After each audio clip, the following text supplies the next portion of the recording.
The sound came first. Not a gunshot. Something quieter than that. More final. Jasmine froze at the end of the corridor, the ice bucket still in her hand, her hotel robe tied loosely at the waist. It was 2:47 in the morning, and the 14th floor of the Harion Grand Hotel was the kind of silent that only existed in places where money paid for the absence of noise. She had only stepped out for ice. She was jet-lagged, and her brain wouldn't stop running numbers, and cold water was the only thing that helped. She wasn't supposed to be in that hallway. She wasn't supposed to see anything. But she turned the corner, and she saw everything. A man was on the floor. He wasn't moving. He was never going to move again. And standing over him, unhurried, adjusting the cuff of his jacket like he had just finished a phone call, was the most composed human being Jasmine had ever seen in her life. Tall, immaculately dressed, even at this hour. Dark eyes that lifted from the body on the floor and found her face with the precision of someone who always knew exactly where to look. 3 seconds. That was all. Then Jasmine turned and walked. Not ran, walked, because running would make a sound, and her body understood before her brain did that silence was the only thing keeping her alive right now. Back to her room. She closed the door. She pressed her back against it. She did not scream. She did not call the front desk. She did not dial a single number. She just stood there in the dark and breathed and thought, which was the most dangerous thing she could have done, because thinking meant she was already calculating how to survive this. And on the other side of the hotel, Young Woo Jin straightened his jacket, looked down the empty corridor where a woman in a white robe had just vanished, and said nothing. His right hand, a stocky man named Mr. Bay, stepped forward with a question forming on his face. Woo Jin raised one finger. The question died. "Leave her," he said quietly. "For now. If you are new here, do yourself a favor and subscribe before this story is over. Hit that like button right now and drop a comment telling me if you think Jasmine is going to make it out of Seoul in one piece. Let's get into it." 18 hours earlier, Jasmine had landed at Incheon International with a carry-on, a laptop bag, and the particular focus of a woman who had been underestimated in every room she had ever walked into and had learned to use that as a weapon. She was 31 years old, a forensic accountant at one of Atlanta's most respected financial firms, and she had been sent to Seoul because her boss said the job was routine. A luxury hotel chain. Some buried irregularities. For days, maybe 5, she'd done harder work in her sleep. She checked in, met the Harion Group's head of finance, a man named Director Shin with a smile that never reached his eyes, and spent 3 hours pulling preliminary records before her body finally demanded sleep. Something in the numbers already felt wrong. Not wrong like a mistake, wrong like a performance, like someone had arranged the errors on purpose to look a certain way. She told herself she'd figure it out in the morning. Then came the hallway. Then came those 3 seconds. And then came a knock on her door at 9 the next morning. 2 men in dark suits, perfectly polite, telling her that someone would very much like to have breakfast with her. She knew she had no real choice. She went. The private dining floor wasn't listed anywhere in the hotel directory. The elevator required a key card she hadn't been given. One of the suits produced it without being asked. The doors opened onto a room of floor-to-ceiling windows overlooking a gray Seoul morning. A single table set for 2, and Young Woo Jin already seated, reading something on a tablet with the energy of a man who had been awake for hours and found the rest of the world slightly behind schedule. He stood when she entered. He pulled out her chair. He poured her tea before she could say she didn't want any. Jasmine sat down and looked at him directly. "I'd like to know what this is." "Breakfast," he said. "I'd like to know what this actually is." He set the tablet down. He looked at her with those same dark eyes from the corridor, and this time there was no body on the floor between them, just a table and the quiet and the weight of everything neither of them had said yet. "You're a forensic accountant," he said. "Your name is Jasmine. Your firm has an excellent reputation, and you personally have never failed an audit. You grew up in Atlanta. You have no family in Seoul, no connections to this city at all." He paused. "I know a great deal about you. You know almost nothing about me. I'd like to change that balance this morning." Jasmine kept her face perfectly still. "You had me researched. Before you boarded your flight, yes." "Why?" "Because I needed to be certain you were the right person." "The right person for what?" He folded his hands on the table. Outside the window, Seoul was waking up, taxis and pedestrians and the gray, ordinary motion of a city that had no idea what happened on the 14th floor last night. Woo Jin looked at Jasmine the way a man looks at someone he has already made a decision about and is now simply confirming. The irregularities in the Harryon Group financial records, he said. My organization put them there. We designed them specifically to attract the kind of firm yours is. We needed someone with clean eyes. Someone with no name in any file in this city. Someone who would look at my books and see exactly what is there without any reason to look away. Jasmine stared at him. You manufactured the audit. Yes. You chose me. Yes. Before I ever landed. Before you ever packed. The silence stretched. Jasmine picked up the tea she hadn't wanted and drank it because her hands needed something to do. Her mind was already 3 steps ahead, running the logic, mapping the shape of what he was telling her. You have a leak, she said. Something moved behind his eyes. Not surprise. Recognition. Yes. And you can't use anyone inside your own organization to find it because you don't know who to trust. Correct. So you needed someone from the outside. She set the cup down. Someone who had no reason to protect anyone. She looked at him steadily. And if I refuse? He met her eyes without flinching. You won't leave Seoul until the work is finished regardless. I want to be honest with you about that. He paused. But if you cooperate, you will be paid 3 times your annual salary. You will be protected for the full duration. And the moment the work is done, I will personally ensure you're on a flight home. You will never hear from me again. Jasmine was quiet for a long moment. The kind of quiet that wasn't fear. The kind that was calculation. I want full access, she said. Every account, every subsidiary, every shell structure you have. Nothing filtered. Agreed. And if I find something you don't like, I tell you anyway. That is precisely why I chose you. She nodded once. Send the files to my laptop by noon. She stood up. He stood up. For a moment, they were just 2 people standing on either side of a breakfast table in a city where last night someone died, and the morning came anyway, as mornings always do. One more thing, Jasmine said. The man in the corridor. Woo Jin waited. Don't ever leave something like that where I can stumble into it again. She walked out without looking back. And for the first time in longer than he could remember, young Woo Jin watched someone leave a room and felt something other than indifference. The files arrived at 11:53. Jasmine had her laptop open, her second coffee going cold beside her, and a legal pad covered in preliminary notes before the clock hit noon. She had worked financial crime cases for 6 years. She had untangled fraud schemes that had defeated 3 other accountants before her. She was not easily impressed by complexity. Young Woo Jin's financial architecture impressed her. It was extraordinary. 11 legitimate businesses layered over each other like the floors of a building. Hotels, logistics, a private equity arm, 2 import companies, a security consulting firm. Each one clean. Each one real. Each one generating enough legitimate revenue that no single auditor looking at any single layer would find cause for alarm.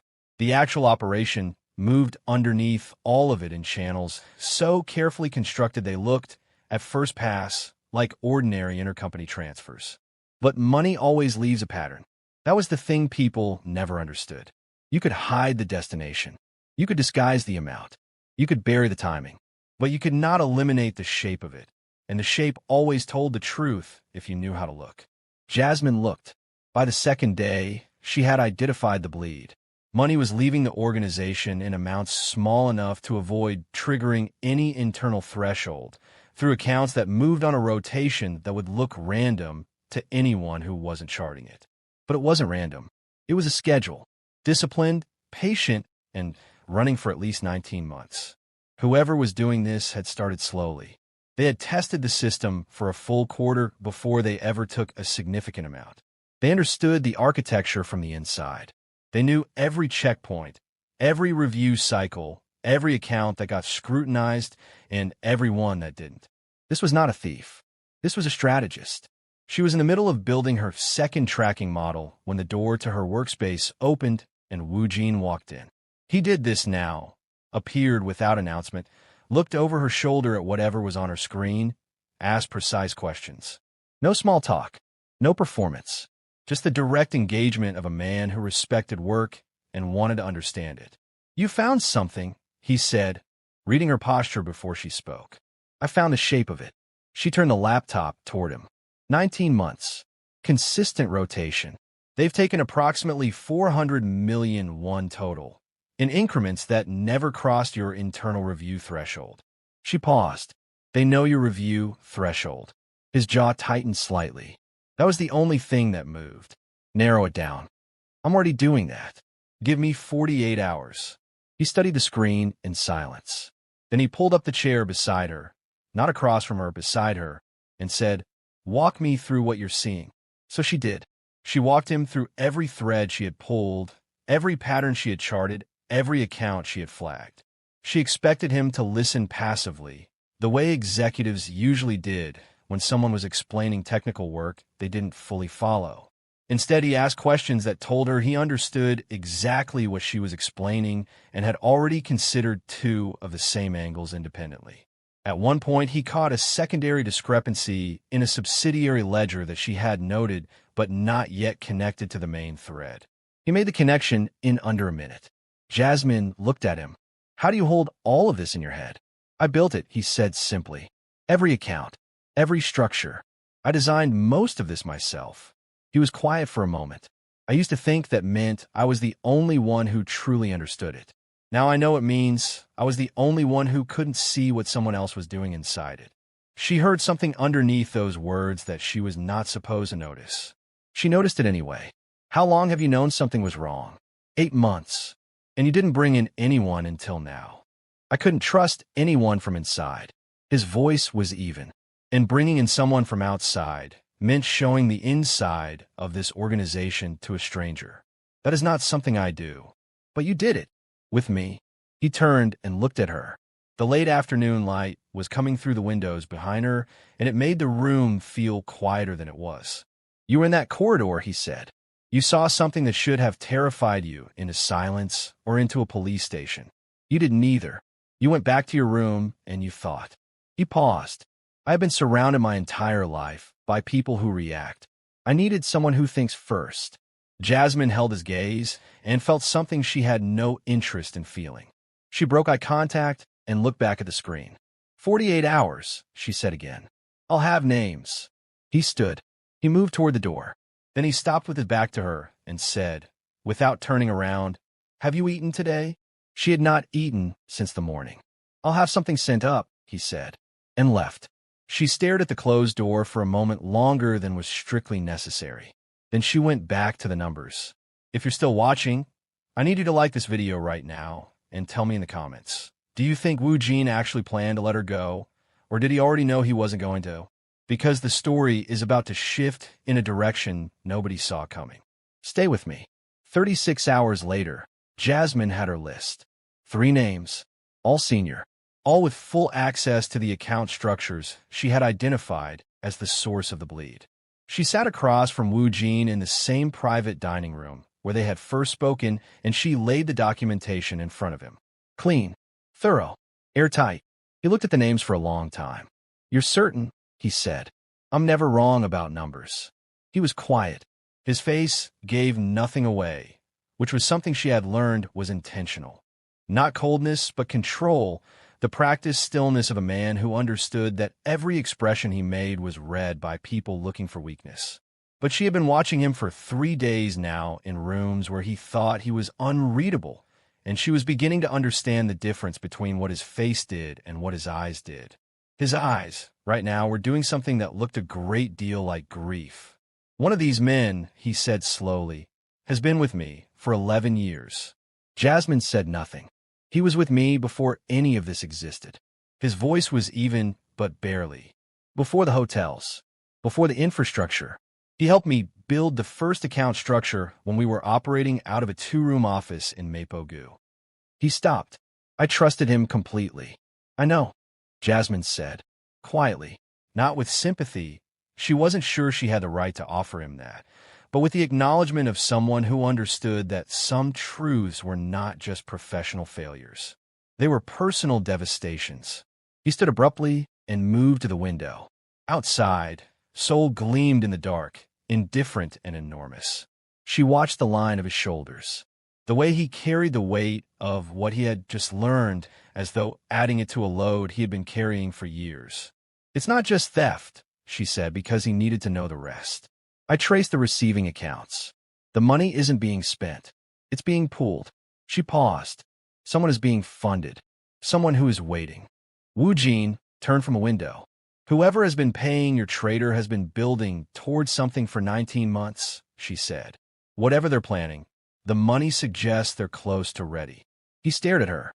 Then he crossed the room, sat down, and said 3 words she would think about later in the quiet of her own room, when she was trying very hard not to think about him at all. "Don't leave, Seoul." She had been about to say her part of the job was done. She had the names. She had the documentation. The agreement was clear. But something in how he said it, not as a command, not the way he had spoken on that first morning when he told her she had no choice. This was different. This was a man asking. She didn't say yes. She didn't say no. She just looked at him and said, "Then I need access to the communications records too." He nodded. She went back to work. She found the final proof on a Thursday night at 11:42 in a Luxembourg shell account that had been dormant for 8 months and had just received a transfer that morning. The transfer wasn't large. It was a signal, the kind of quiet confirmation that passed between people who had been planning something long enough that they no longer needed to say it plainly. Jasmine sat back in her chair and looked at the screen and felt the particular cold clarity that came at the end of a very long hunt. She knew the name. She had known it for 2 days, the way you sometimes know a thing before you can prove it, a feeling in the shape of the numbers, a wrongness that kept surfacing in the same direction. But now she had the proof. Clean, irrefutable. She picked up the phone Woo Jin had given her. He answered on the second ring. "I have it," she said. Silence. Then, "I'll come to you." He arrived in 8 minutes. She showed him the transaction. She walked him through every link in the chain, from the first small test transfer 19 months ago to this morning's signal. She showed him the receiving structure on the other side, a rival faction that had been positioned and funded and waiting for the right moment for over a year and a half. Woo Jin stood very still throughout all of it. When she finished, he didn't say anything for a long moment. She watched his face do that thing, giving nothing away on the surface while something beneath it moved like weather. "He called me this morning," Woo Jin said finally, "to check in. He asked me how the audit was going. He knows I'm close. Yes, he'll move before I can finish." Her phone buzzed. An email from her firm in Atlanta. She opened it and felt the ground shift slightly. An anonymous complaint had been filed against her. Professional misconduct. Falsification of audit findings. Her managing partner wanted her on a call first thing tomorrow morning to discuss pulling her from the engagement. Woo Jin watched her face. "What is it?" She turned the phone toward him. His expression went flat in a way she had not seen before. Not the controlled stillness she had learned to read over the last several days, but something sharper and colder underneath it. "He's trying to discredit you before your findings can be formalized," he said. "Which means he knows exactly what I found.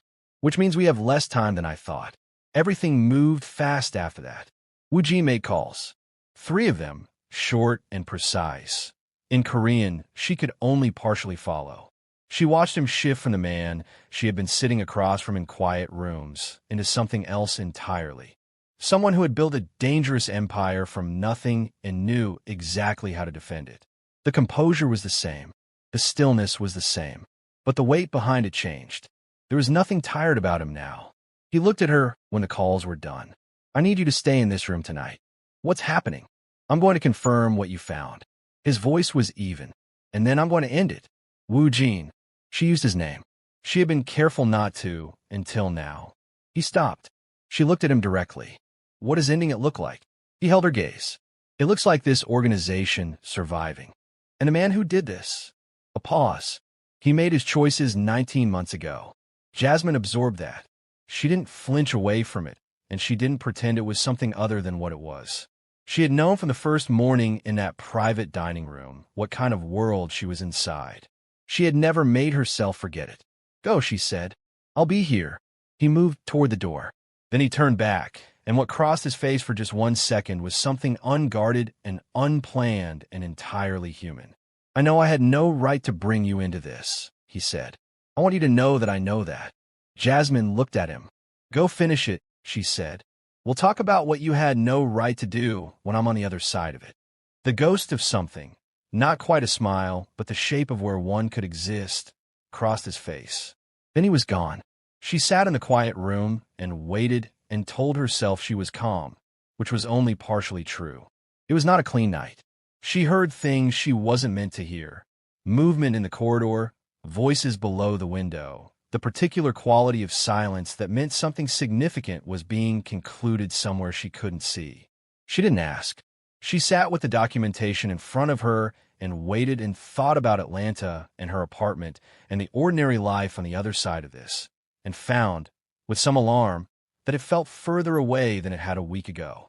At 2 in the morning, the door opened and Woo Jin walked back in. He was unmarked. His jacket was gone. There was a tiredness around his eyes that had nothing to do with the hour. "It's done," he said. "All 3. The one who mattered most." He sat down across from her. He looked like a man who had just finished something that had been a long time coming and felt no satisfaction in the ending of it. The other 2 were followers. They'll be handled differently. And the rival faction? Without their funding pipeline and their source inside my organization, they have nothing. They needed another year at least. They don't have it now. Jasmine nodded slowly. She looked at him across the table, at the lines of his face, the exhaustion he wasn't quite hiding, the decade of something heavy that lived behind his eyes, and felt the thing she had been refusing to feel since approximately the second day settle into place with the quiet inevitability of a door clicking shut. She did not say anything about it. She closed her laptop. "My flight," she said. "Tomorrow afternoon," he said immediately. "I'll have the arrangements confirmed by morning. The payment will clear to your account before you board. And the complaint against me and my firm? It will be withdrawn before your managing partner's office opens." She nodded. That was the deal. That was exactly what she had agreed to. She stood and picked up her things, and he stood too, because he always stood when she did, which was a small thing she had noticed on day 1 and had spent the remaining days pretending she hadn't. "Woo Jin." He waited. "For what it's worth," she said, "you didn't have to come to the airport." "I haven't come to the airport yet." "I know." She looked at him. "I'm telling you now that you don't have to, so that when you do it anyway you know that I know it means something." He said nothing, but he didn't look away. She left the room and walked down the corridor and did not turn back. He came to the airport. Of course he did. He was there when she cleared check-in, standing near the far end of the departures hall.